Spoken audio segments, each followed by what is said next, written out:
ಇಲ್ಲಿ ನಾವು ಬರುವಂಥ ನ್ಯೂಮರಿಕಲ್ಸ್ ಅಲ್ಲಿ ಉಪಯೋಗಿಸುವಂಥ ಪ್ರಾಪರ್ಟೀಸ್ ನೋಡ್ತಾ ಇದ್ದೀವಿ. ಏನಪ್ಪ ಅಂತ ಹೇಳಿದ್ರೆ,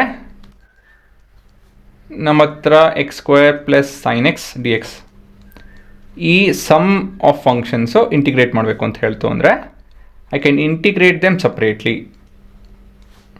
ಸರಿನಾ? I can integrate them separately.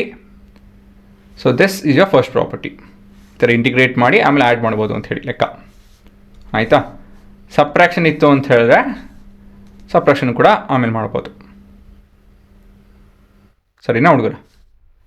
ಮತ್ತು ಮುಂದೆ for any real number K ಯಾವುದೊಂದು ಕಾನ್ಸ್ಟೆಂಟ್ ಇತ್ತು ಅಂತ ತಿಳ್ಕೊಳ್ಳಿ.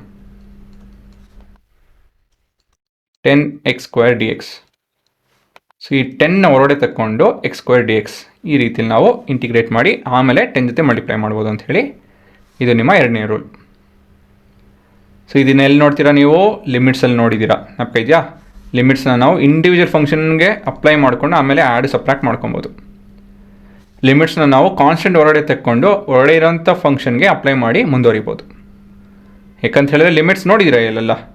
ಈ limits this is based on the concept of limit. ಇದು ಕೂಡ it is derived from the concept of limits ಅಲ್ವಾ? ಇಂಟಿಗ್ರೇಷನ್ ಕೂಡ it's derived from the concept of limits. ಹಾಗಾಗಿ ಇಲ್ಲಿ ಕೂಡ ಆ ಥರ ಪ್ರಾಪರ್ಟೀಸು ಅಪ್ಲೈ ಆಗುತ್ತೆ.